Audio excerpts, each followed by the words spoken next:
এক শিশু সন্তান সহ ৩ প্রতিবন্ধী মেয়েকে নিয়ে জরাজীর্ণ ঘরে চরম কষ্টে দিন কাটছে গোলাপ মিয়া ও ফিরোজা বেগম দম্পতির। একসময় সুখের সংসার থাকলেও এখন রেল লাইনের পাশে একটি জরাজীর্ণ টিনের ঘরে কোনো রকমে দিন কেটে যাচ্ছে। চারটা জিনিস চলার খুব অসুবিধা থাকে সরকারি জায়গায়, নিজেরও শ্বাসকষ্ট কিন্তু কাজকর্ম করতে পারে না। যদি সরকার কিছু অনুদান দেয় তো চলে ফিরে যাইতে পারবো। দিন যা উপাস থাকে, খাইতে পারে না, কাম করতে পারে না। যদি আপনারা যদি হ্যাঁ কিছু সহযোগিতা করতে পারেন তো ভালোই, আল্লাহর খুব ভালোই। প্রায় অর্ধ শতাব্দীর দাম্পত্য জীবনে এই দম্পতির 4 কন্যা ফেরদৌসী, সুমি, পেয়ারা ও সামিরাকে নিয়ে দিশাহীন জীবনের ভারে দুমড়ে মুচড়ে গেছেন গোলাপ মিয়া। সন্তানদের কেউ অকারণে হাসছে, কেউ কথা বলতে পারে না, আবার কারো হাত পা বেঁধে রাখতে হয়। জন্ম থেকেই তারা প্রতিবন্ধী হওয়ায় স্বাভাবিক জীবনযাপন সম্ভব হয়নি কারো।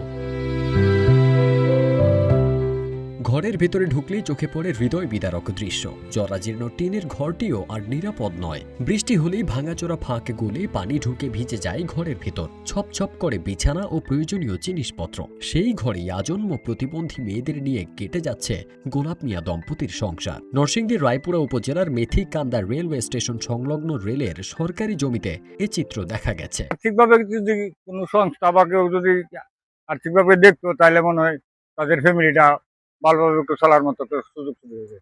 ফ্যামিলির মধ্যে প্রতিবন্ধী থাকলে যায় মহিলা, তাদের যে অভিভাবক এবং যারা আছে তাদের যে কি একটা মানসিকভাবে দুশ্চিন্তা, এটা বলার কোনো অপেক্ষা রাখে না। পরিবারের একমাত্র উপার্জনক্ষম ব্যক্তি শ্বাসকষ্ট ও হৃদরোগে আক্রান্ত গোলাপ মিয়া আগে রিকশা চালিয়ে মাটির কাজ করে ও মৌসুমি ফল বিক্রি করে সংসার চালালেও এখন আর বৃদ্ধ শরীরের সাথে পেরে ওঠেন না। কান্না জড়িত কণ্ঠে তিনি বলেন, প্রতিবন্ধী মেয়েদের নিয়ে কিভাবে চলবো জানি না, আমি মারা গেলে ওদের কি হবে সেই চিন্তাতেই ঘুম হয় না।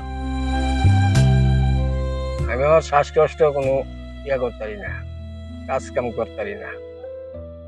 একটা মেয়ে ভালো, আর এই 3টা প্রতিবন্ধী। আমি তো আগে কাজ করছিলাম ভালোই, বেচতাম, করতাম। শ্বাসকষ্ট কোনো বেচতে পারি না, কোনো করতে পারি না।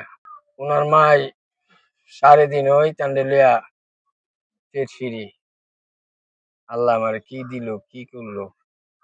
এই টানে ভাইজামা মাঝে মিটটা দে, পায়না করে দে, পরে হিনমাই গিয়া দুইয়া লুই পরে দা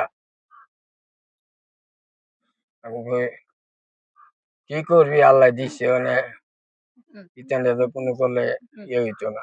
আমারে আল্লাহ প্রতিবন্ধী দিছে, আল্লাহ দিক মানুষের না দে, আল্লাহ জানে মানুষের ভালো লেখে।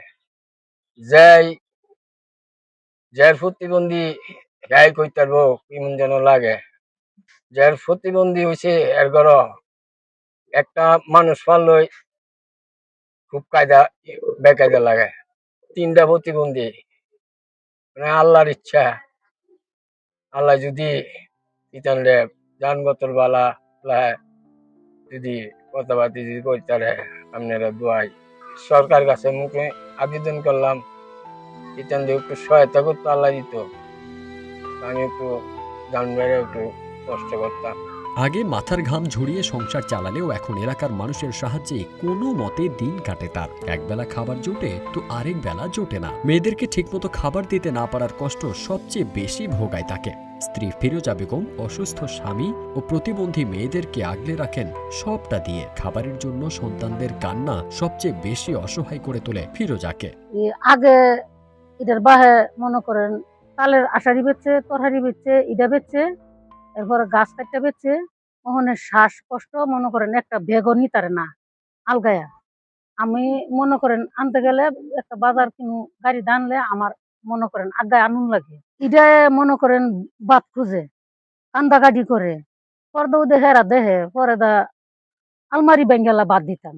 মানে বাদ নাই, আমি নিজে না খাই তুই মেয়েরে খাওয়াই, যেটা থাকে এটা খাওয়াই। এরপরে দা মুই মেয়ে ইচ্ছার মধ্যে কান্দে ভাত কুটি দিমু, পরে দা মাঝে মাঝে জি দুটলে মারি।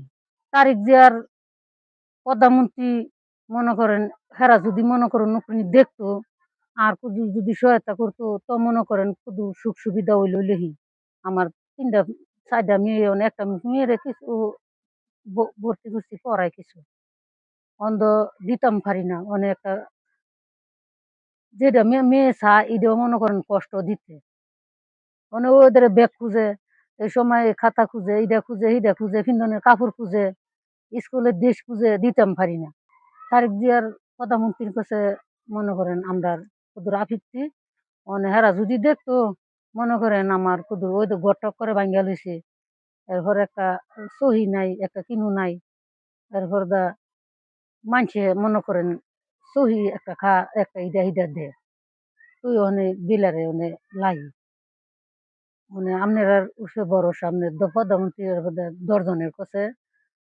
আপনার কাছে এই আবৃত্তি স্থানীয় বাসিন্দারা বলেন খুব কষ্টের জীবন তাদের। আরেক বাসিন্দা বলেন থাকার মতো তাদের স্থায়ী কোনো জায়গা নেই, রেলের জমিতে থাকেন, ঝড় বৃষ্টি হলে খুব কষ্টে পড়েন। সরকারি সাহায্য পেলে বাকিটা জীবন ভালোই কাটত এই দম্পতির। সাহায্যের জন্য আবেদন করলে যাচাই বাছাই করে প্রয়োজনীয় সহায়তা দেওয়া হবে বলে আশ্বাস দিয়েছেন রায়পুরা উপজেলা নির্বাহী অফিসার মোহাম্মদ মাসুদ রানা। আমাদের কিন্তু প্রতিবন্ধী ভাতা একটা চালু আছে সরকারি সামাজিক নিরাপত্তা বেষ্টনের আওতায়, এটি সমাজসেবা অধিদপ্তরের মাধ্যমে প্রদান করা হয়। গোলাপ মিয়ার পরিবারকে নিশ্চয়ই এই প্রতিবন্ধী ভাতা, কারণ গত বছর আমরা যতগুলো প্রতিবন্ধী ভাতার জন্য আবেদন পেয়েছি সবাইকে অ্যাকোমোডেট করা হয়েছে। আশা করি যে তাদেরকেও এবারে অ্যাকোমোডেট করা হয়েছে। উপরন্তু তারা যদি অধিক কোনো কিছু প্রয়োজনীয় কোনো কিছু তাদের জন্য যেমন হুইল চেয়ার হতে পারে, সেটি সেলাই মেশিন অথবা অন্য কোনো সাহায্য সহযোগিতা লাগে, সেটি প্রশাসনের কাছ থেকে চাইলে সেটি আমরা দিব। আমরা প্রতিনিয়ত ভিক্ষুক পুনর্বাসনের আওতায় আমরা প্রতিবন্ধীদেরকে বিভিন্নভাবে দোকানপাট করে দিচ্ছি, 50,000 টাকা নগদ সহায়তা দেওয়া হচ্ছে। এছাড়া যারা জটিল রোগে ভুগছেন তাদেরকেও কিন্তু 50,000 টাকা করে সরকারের পক্ষ থেকে সহায়তা দিয়ে থাকে। তো গোলাপ মিয়ার পরিবারের যদি এরকম কিছু প্রয়োজন থাকে, তারা যদি আমাদের কাছে আবেদন করে, আমরা যাচাই বাছাই করে তাদেরকে এই সহায়তাগুলো দিতে পারবো। এবং তাদের যদি হুইল চেয়ার লাগে সেটি আমরা হুইল চেয়ারও দিতে পারবো। ভর্তি পুনর্বাসন আয়তায় যদি তারা আয় রোজগারের জন্য দোকানপাট করে দেওয়া লাগে, সেখানেও কিন্তু সরকারের থেকে সেটা সুযোগ আছে। আবেদন করলে আমরা এটি যাচাই বাছাই করে এটা আমরা পুনর্বাসন করতে পারবো। ফারদিন সানি, রূপালী বাংলাদেশ।